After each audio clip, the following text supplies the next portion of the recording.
I've been in New York and New Delhi. I've been in Bangkok and Paris and Rome. Wherever I've traveled, I've seen that calmness and peace of mind are a human phenomenon. They are not cultural. There are people who are calm in all parts of the world, and there are people who are restless, and it's not a matter of how they were brought up so much as who they are and how they live. But one thing I've noticed also is that people who are restless, who don't have inner peace, don't have happiness, don't have their lives together, they sort of spin off in all sorts of directions and nothing seems to go right for them. Now, I think the most important thing that is missing in our culture today is this sort of gathering of our concentration and our forces within ourselves, to remember who we are and what we are, to learn how to meditate. And that's what I want to talk about today. I want to talk about meditation. What is meditation? Why meditate? You know, I've been meditating now for nearly 50 years, every day. And quite frankly, I don't know how anybody lives without meditating. And to be even franker, I don't think they do live. I think that they live in a sort of a no man's land because they don't have real joy. Without peace of mind, there is no possibility of happiness or joy. With restlessness, there is only disturbance of the heart and of the mind. And so meditation is a practice which can help everybody. It doesn't matter who you are or what you do. I often think that in our day and age, people take the time, many of them, to go out and jog, exercise their bodies. They take the time to brush their teeth and do other minimal hygienic activities that will keep them more or less clean inside and fit. It's just beginning to become known and understood that we also have to keep our minds calm. We have to learn how to control our minds. It's almost like when somebody goes into a factory to help them to know how to cut corners in their work so they can work more efficiently. Our mind is a kind of factory. It's a factory of ideas.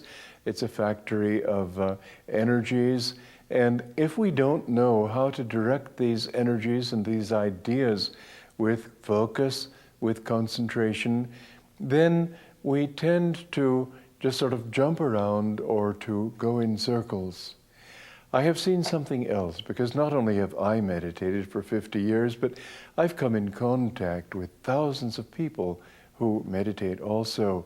And I've seen that the people who take the time to meditate, all of them find that they can solve their problems much more quickly, much more easily. In other words, somebody who says, oh, well, I don't have the time to meditate. I've got all these duties to fulfill. I've got all these jobs to do, all these responsibilities. And the truth is that if they could get their minds calm, concentrated, which is what they do with meditation, then they find that in a few moments, they can solve problems that otherwise they might fret over for hours, days, even weeks. It's a very important aspect of your life to be able to use your mind and your energies effectively, and that's what meditation does. Meditation is a way primarily of getting you back to your own center. And I've often thought about skiing and the example of a skier who's rushing down the slope and he suddenly finds himself faced with a mogul. Now, if you don't ski, perhaps you don't know what a mogul is, but it's a little bump in the slope. And as you come to that bump, you have to be able to know quickly whether to turn left or right. And perhaps you've already made up your mind that you've got to turn right when suddenly you see that there's a good reason for turning left. If you are not committed to a turn, or if you're committed to turning in the wrong way and then need to change direction, then you find that you fall down.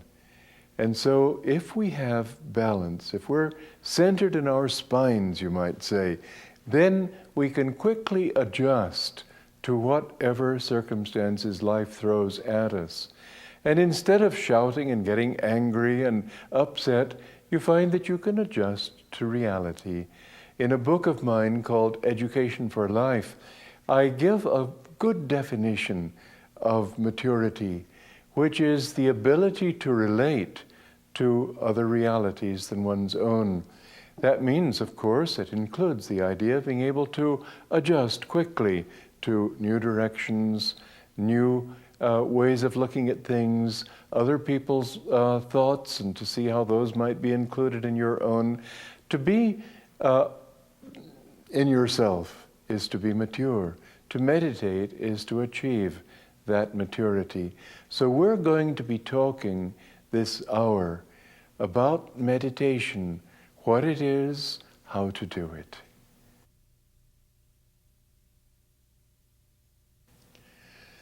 What is meditation?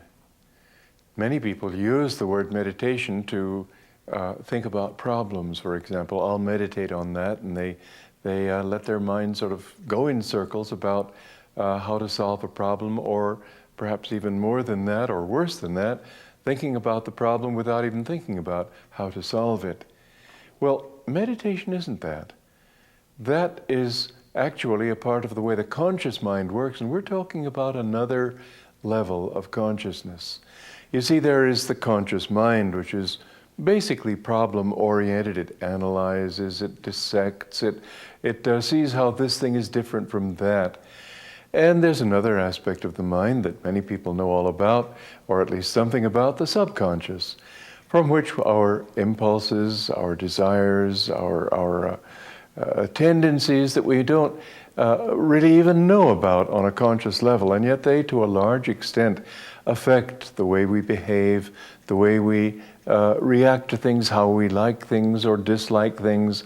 The subconscious is the realm of dreams, but there's another aspect of the mind, and people are only now beginning to talk about it seriously, and that is the superconscious. There is a higher aspect to your mind. It's that aspect. It doesn't come from the subconscious. The subconscious is not wise, but there is an aspect of your own consciousness that is wise, that knows what to do in any circumstance. And you've certainly had times in your life when suddenly you knew. Maybe you received an inspiration. Maybe you knew this is what is right. Maybe you felt that that's what's going to happen, and there was no sensory reason to tell you that's why it should happen or that it must happen. Nonetheless, you know. This is a little glimpse, a sort of a whisper from the subconscious, the superconscious, and you can reach up into that superconscious through meditation.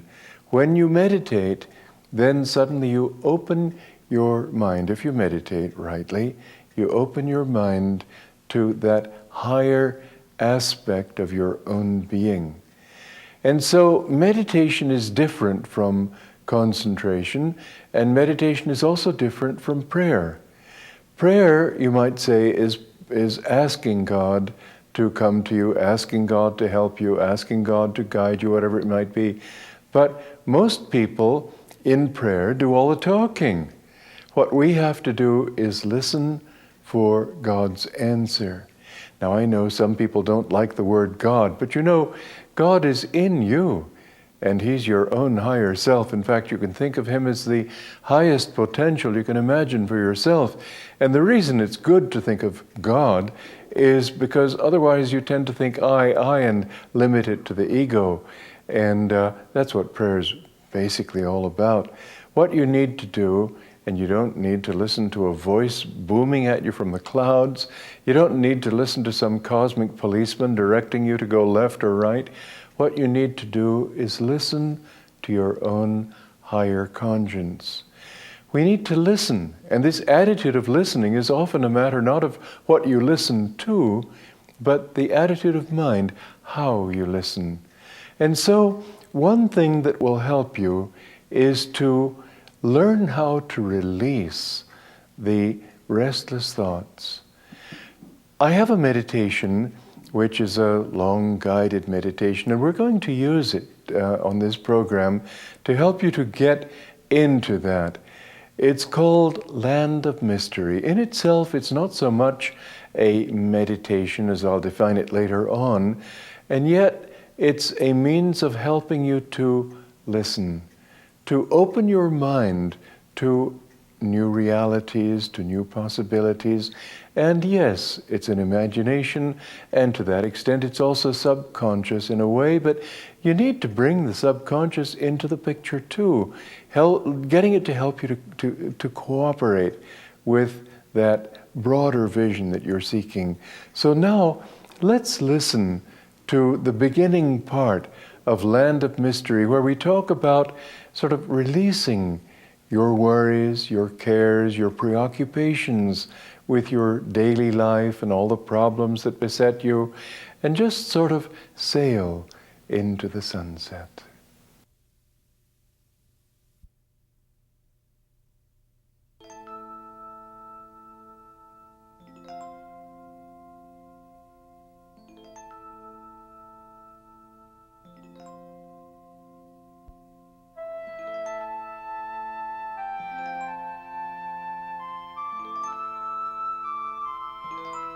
Where do clouds sail when they leave the shining sunset behind? They sail for the land of mystery. Will they find what they seek? That depends on you. For the breeze that blows them is the breath of your own peace. Let the clouds sail. Sail away, far, far away, over distant horizons, over gently rolling hills, over deserts where tiny, slow-moving caravans wind their way patiently toward waiting oases.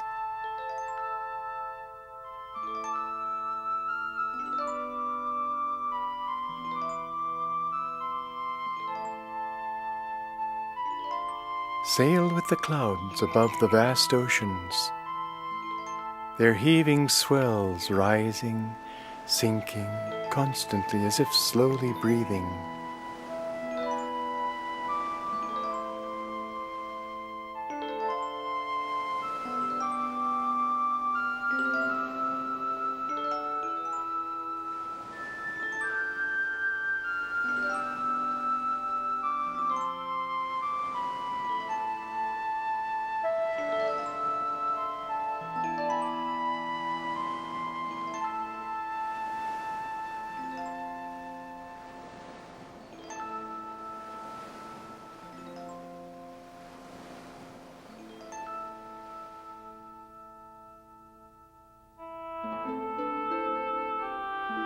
Sail above wide prairies, soaring snow-clad mountains, dense forests, and sleepy towns with lamp-lit, winding streets, guarded by tall, watchful clock towers.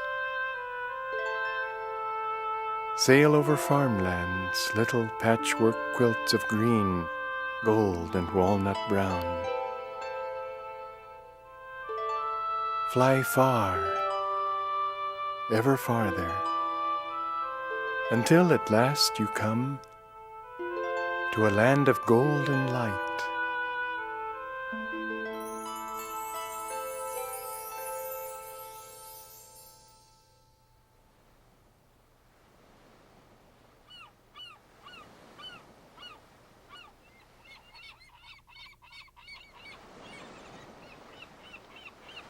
A long way below you,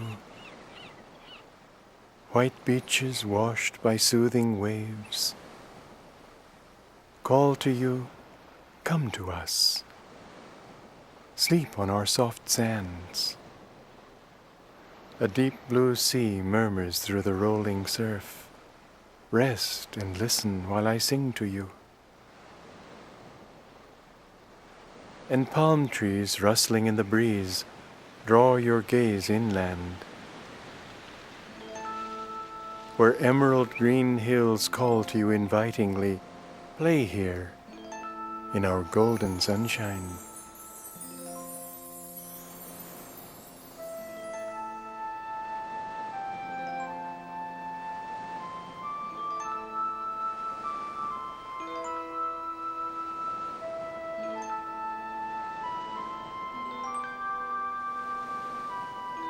Why not go there? Leave the great sailing clouds for this land of mystery. Skydive freely down gentle breezes, gliding, swooping, soaring, then at last slowly sinking to land gently in a forest glade.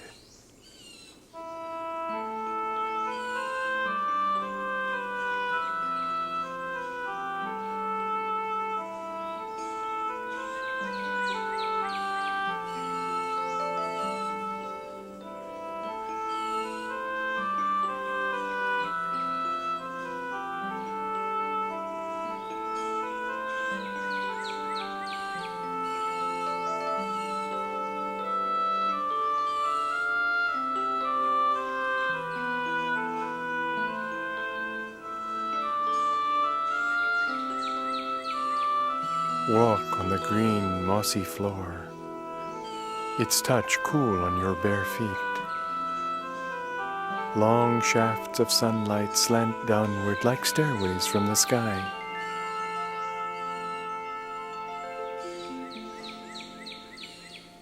The forest you've entered is a friendly one.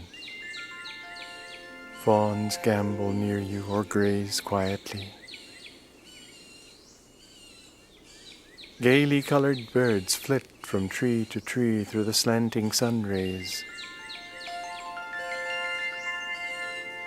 And tame, kindly animals pause from time to time to gaze at you and nod in friendly fashion. You've entered the forest, and it's really the forest of your own mind with all the trees of your thoughts and so on. And what you want to do is listen, because behind those trees there is light, there is silence.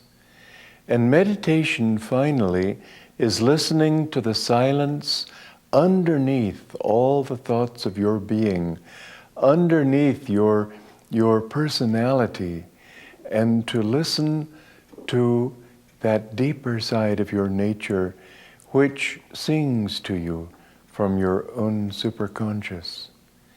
Finally, meditation means to focus your attention on those higher realities that are really you.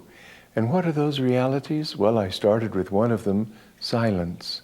But out of silence comes peace. And out of peace comes calmness. Peace, you see, is a negative thing in a way. Calmness is very strong and vibrant. And then behind that calmness, there is wisdom, there is joy, there is love, and there is also light. And underneath the silence, a deep sound, the music of the spheres that the Indian scriptures speak of as Om, and that the Christian Bible speaks of the Amen. But all mystics in all religions have communed with that sound, and it has lifted them out of the ego and out of the thought of self and personality into a recognition that they are a part of everything that is. Now, meditation is focusing on that and gradually learning to lose your smallness, to expand it into that greater reality.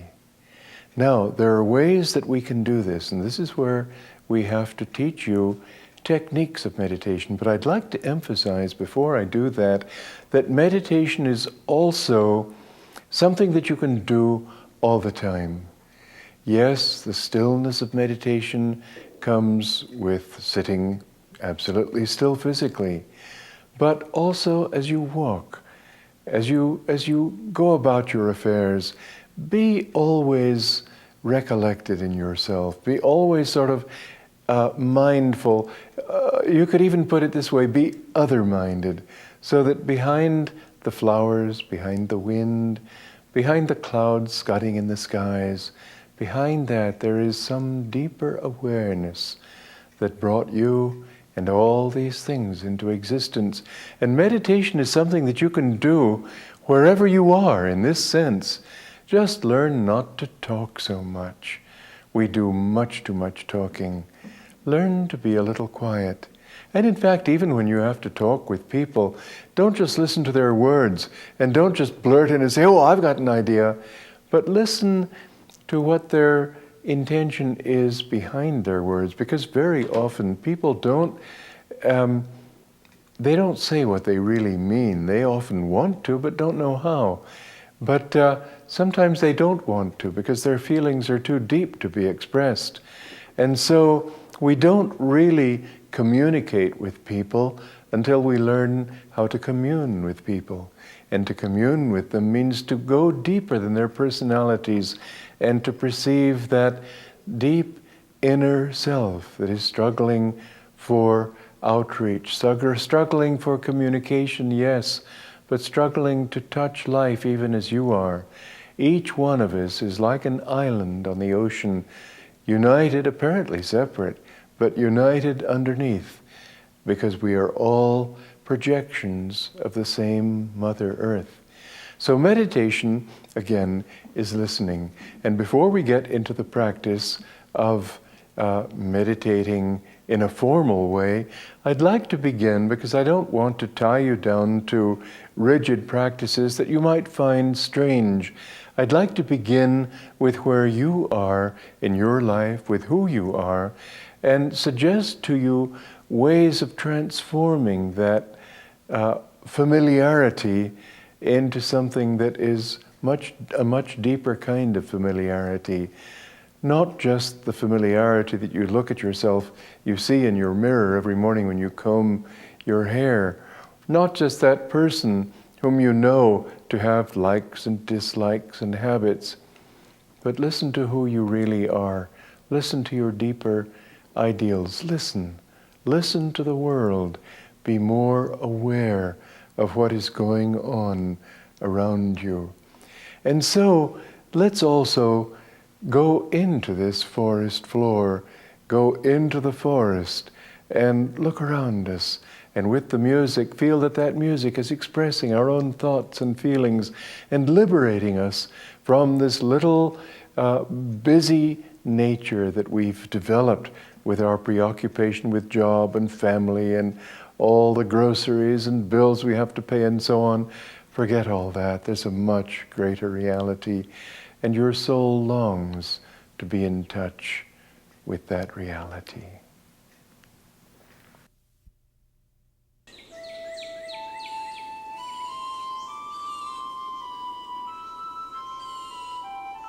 As you wander down leaf-bordered aisles, you say to yourself, how beautiful it all is. But what makes this a land of mystery? Is beauty mysterious? Is friendliness? And just then, walking happily, you smile. Ah, look! Aren't the shafts of sunlight through the trees a little brighter? Call to a deer. It glances up, then comes over and nuzzles you. Stretch out your hand to a bird, and in a lively swirl of red and blue, it swoops down to land on your forefinger. A dainty pink and white blossom high above your head makes you think, I wish I could hold you, if only I could enjoy your fragrance. And just then, the long, thin branch reaches down and lets you smell the blossom.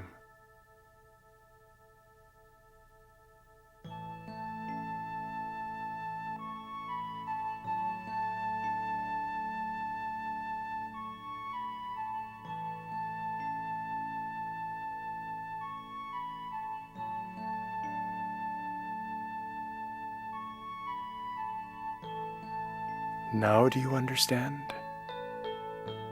This land is mysterious because it reflects your thoughts.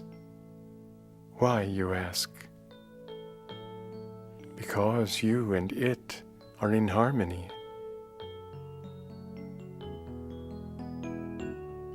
Then again, why? Because your heart is at peace. How wonderfully uplifting this harmony. Embrace it.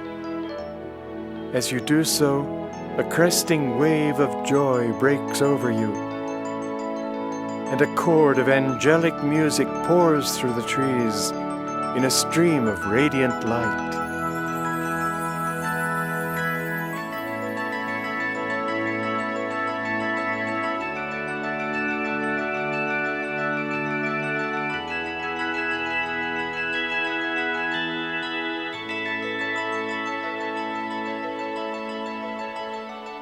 Rise in the air effortlessly with that glorious sound. On streams of music soar down quiet glades. Above grassy knolls and over flower-scattered thickets.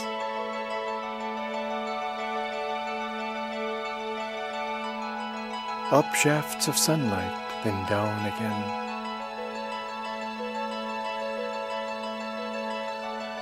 Soaring and swooping like a bird.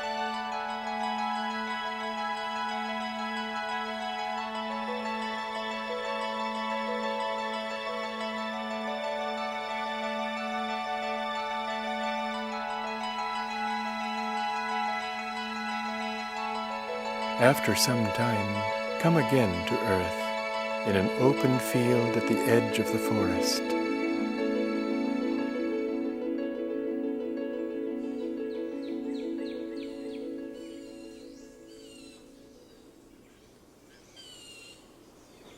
On a bush of yellow blossoms sits a blue butterfly brilliant in the sunlight. Spying you, it flutters over and hovers on a level with your eyes. Follow me, whispers the butterfly. Follow me, follow me, follow me. Then flits lightly away, leading you.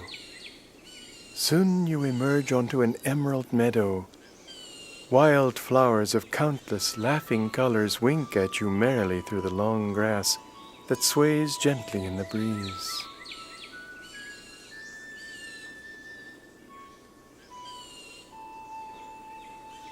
Laugh and skip in the meadow, playing with the butterfly.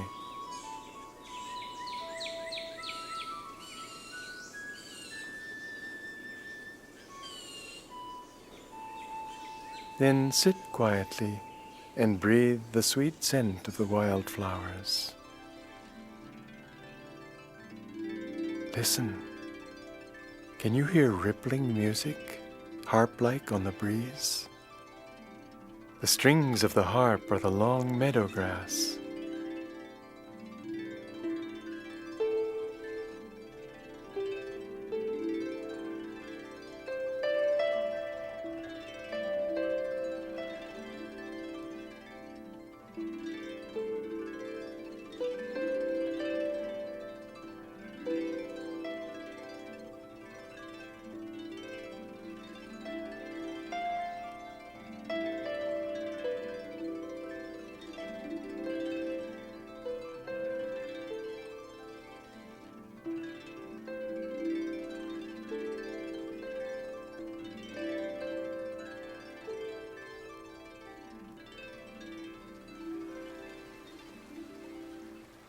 Again now the butterfly whispers, "Follow me." Follow me, follow me, follow me. It leads you over low hills, through grassy, fragrant meadows, and beside a gay crystal stream, its waters chuckling at the memory of some mountain-told, happy story.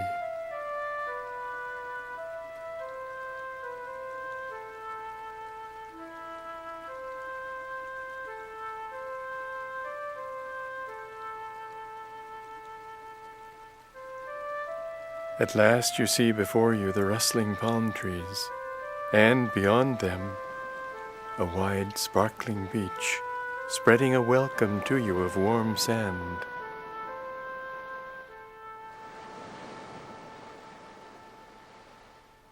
Walk there, listen to the rolling surf. The waves bring you a message from the sea. You are more, they say, so much more than you know. More, so much more. As each wave crests, then curls inward upon itself to break into a riot of white foam, it calls to you, break your littleness. You are so much more than you realize. More, so much more. As the foam flows up onto the beach, its soft fingers touch you. Won't you listen, the foam whispers? Then, withdrawing, it murmurs, rest now, relax. Perhaps then you'll understand. Lie back peacefully on the soft sand, and quietly let your mind soar.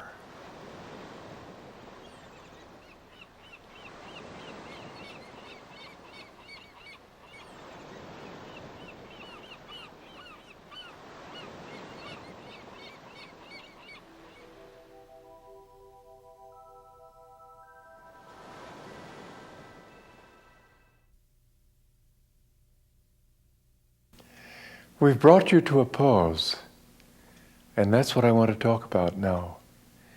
That meditation is really, it begins with that pause, the pause between two thoughts, the pause between two emotions, the pause between two events, the ups and the downs of life. And I'd like to begin now to teach you a little bit about the actual technique of meditation. It's time we got to work. What you need to do, if you want to really enter that pause, is learn to keep your body completely still. And then try to make your mind still also. Now, there are certain things that can help you in this. One thing, of course, is deep breathing. Because when your body needs to be oxygenated, when it's full of carbon dioxide, you haven't been getting enough fresh air, then the mind becomes dull. Meditation is not going to sleep. Meditation is not dullness. It's not apathy. It's a moment when your mind is very fresh, very clear, very concentrated. And so the first thing you need to do is breathe a little bit. Now, I'd suggest that you begin by breathing, inhaling slowly, hold the breath slowly, exhale slowly. And in this particular exercise, we won't hold the breath out, but we'll inhale, counting to 12 mentally, hold 12 mentally, exhale counting 12 mentally, like this.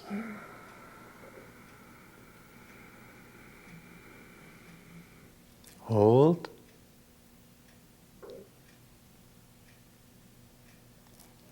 Exhale.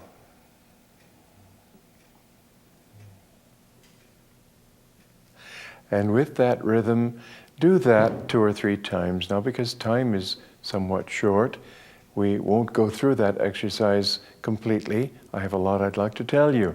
So let's assume you've done that 3 times, okay?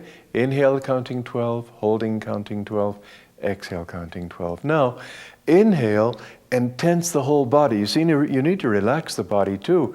And there are many parts of the body that will be tense even without your being aware of it. You need to inhale and equalize that flow of tension all over the body. Then, once your body is tense, then when you throw the breath out, you'll be able to relax the whole body simultaneously. So let's then begin. Inhale like that, tense the whole body, and exhale and relax. And when you tense, vibrate the whole body with tension. So once again, exhale and throw the breath out and relax. Now, keep the breath out. It would help you at this point to close your eyes, but don't do it yet because I want you to watch me. There is a point that you need to concentrate on, and that is right here at the point between the eyebrows. You know, it's interesting. People are wiser than they realize. Many spiritual teachings we all understand without knowing that they're spiritual teachings. One of them is that this is the seat of concentration in the body, and you know when you concentrate deeply, you tend to knit your eyebrows, don't you? It's because you automatically send your mind to this whenever you concentrate. Now, what's that mean? You think here. This is the seat of concentration. Now, what you want to do in your meditation is focus your gaze and your attention at the point between the eyebrows. This is the seat also of higher consciousness. It's the seat of superconsciousness. And the more you can bring your mind in a focus to that point, the more you will find your consciousness becoming uplifted. I had an experience many years ago. I suddenly found myself in a mood, and I tried to reason my way out of this mood, and I just couldn't get out of it. And I didn't like the mood, and so I decided, well, instead of sort of thinking my way into a deeper and deeper mood, I'm going to have to try something else. So I sat down, and I focused my mind with all my willpower at that point between the eyebrows. You know that in a few seconds my mood had changed. This is the seat of higher consciousness. When you can bring your mind there, you can get rid of diseases as well as moods. You can get rid of the darkness in your body and in your mind. You can find that everything will go better for you if you can focus your attention there. Just try it. Now, I spoke of focusing your gaze at that point. I didn't mean like that. I didn't mean crossing your eyes so much as you could put it this way, that if you held your thumb out at arm's length, the focus that you'd have there would be just a slight. The main thing is that your attention be here. Now, after you've done the inhalation and exhalation, inhaling, tensing the body, throwing the breath out and relaxing, then focus your attention here and try mentally, at this point you can close your eyes and try to feel space in your body and feel as if all that space were being focused at this point. Now, if you have any sensation, like somebody perhaps is walking outside, maybe you hear a car horn or a train going by or whatever it might be, imagine that that sensation is originating here, not in your ears, not in your body. Try to get everything centered here at the point between the eyebrows. And the more you do that, the more your feelings also, whenever you have any kind of feeling, offer it up. You don't want to do it with force. You have to relax there, because meditation, and in fact the way the whole superconscious works, is not by forcing anything. You relax into superconsciousness just the way you relax into sleep, except that in sleep you relax into a lower consciousness. In this, if you can just catch that little dividing line between the conscious and the subconscious, that's where the superconscious lies. Even at night when you go to sleep, try for a few moments before you surrender to sleep to catch that little dividing line, and you'll suddenly find in that relaxation you may enter into at least a kind of semi-superconscious state. So when you concentrate at the point between the eyebrows, your first rule in meditation is to relax. Relax into awareness, don't relax into sleep. Relax your body by thinking space in your body. And you may think of space all around your body and feel that you are releasing into that space every last vestige of tension and mental preoccupation. And then relax more and more upward.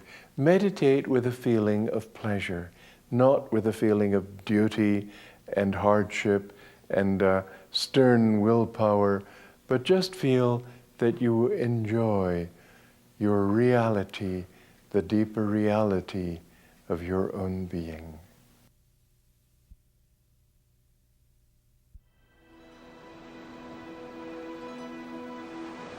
Sing of mist on the mountain peaks,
Time passes in deep peacefulness. Now the blue sea sends another messenger. A very large, loving wave surges up onto the beach and wraps you in a shining tunnel of blue light.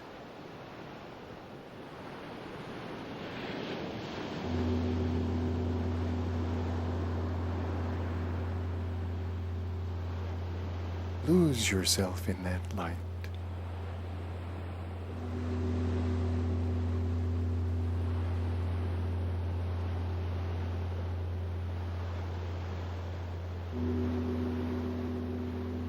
Do you hear?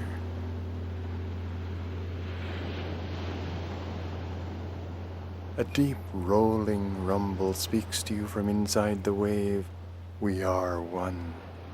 We are one. We are one. Leave your little body, friend.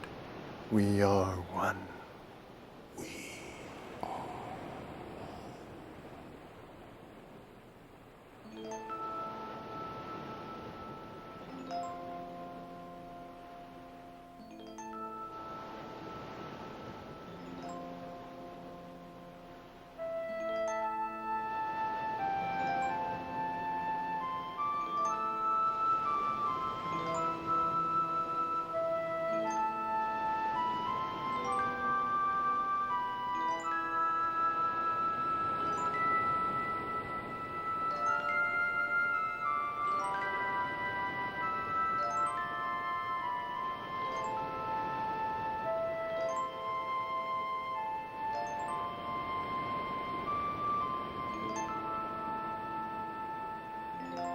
Melt into the curling wave, into the blue light.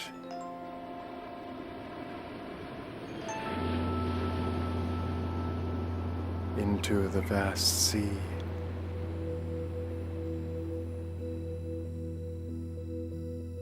Coral castles underwater, orange and red, stand sentinel in a dim, luminous world. Tropical fish of many colors dart about, in, out, and over tall turrets and stern battlements. Flashes of turquoise, brilliant yellow, flaming violet, rose. Courtiers and elegant ladies-in-waiting they seem, proud of their rich costumes, bustling in service to their king and queen. Below them, long ferns like royal flags wave in the shifting currents, reminding you of willows swaying on a gentle breeze.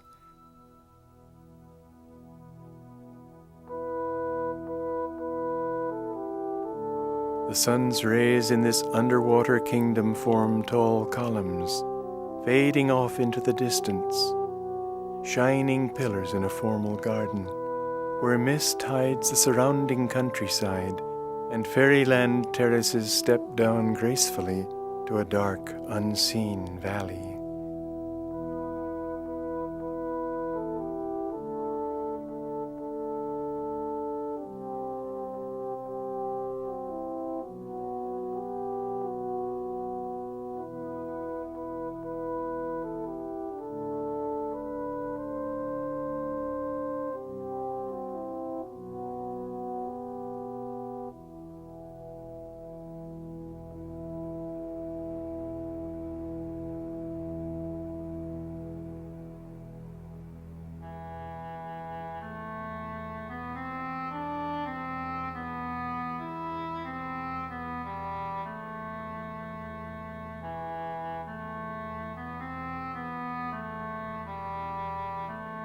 Gaze into the vanishing unknown.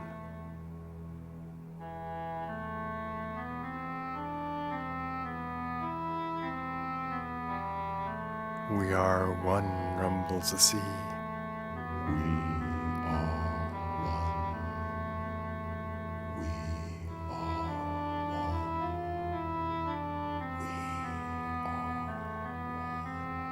Your thoughts, your heart's feelings expand out in all directions to embrace that oneness. Everything around you is a part of some greater you. Coral castles, terraced hills, dark valleys, and the vastness of water everywhere. All this is you.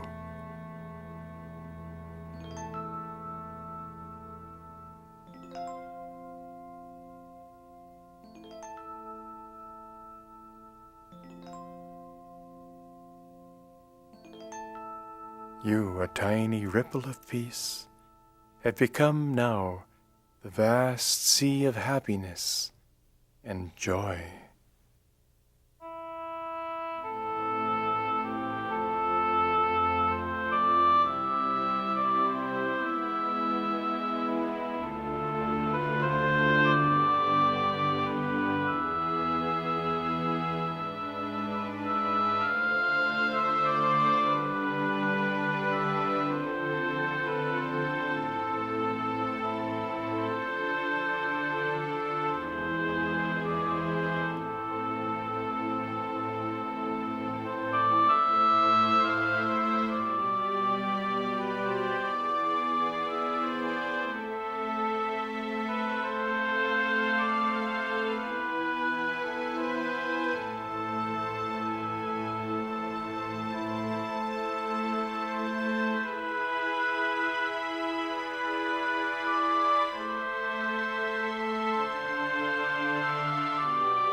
Be like the sea.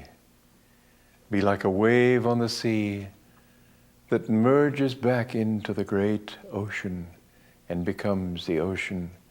The deeper your calmness, the more you will expand.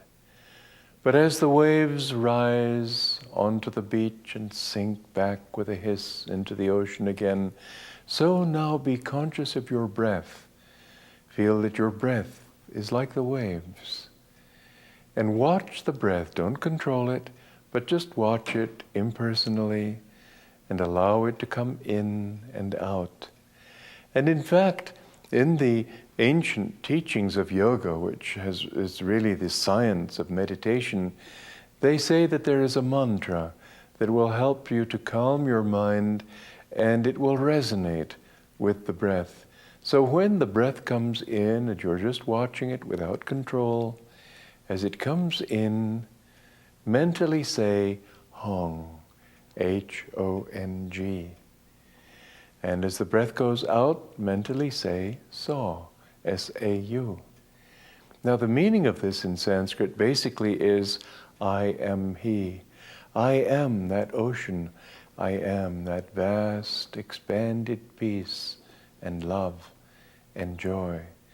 But you don't have to think so much of the meaning, because the words themselves will soothe you into that expanded state. So sit as long as you like and just watch the breath and feel that you are going more and more into the stillness of your own ocean depths, that you are one with the ocean. You are a part of it. Let the breath flow like the waves until finally there's no breath anymore, and there is only your own vastness. That is meditation.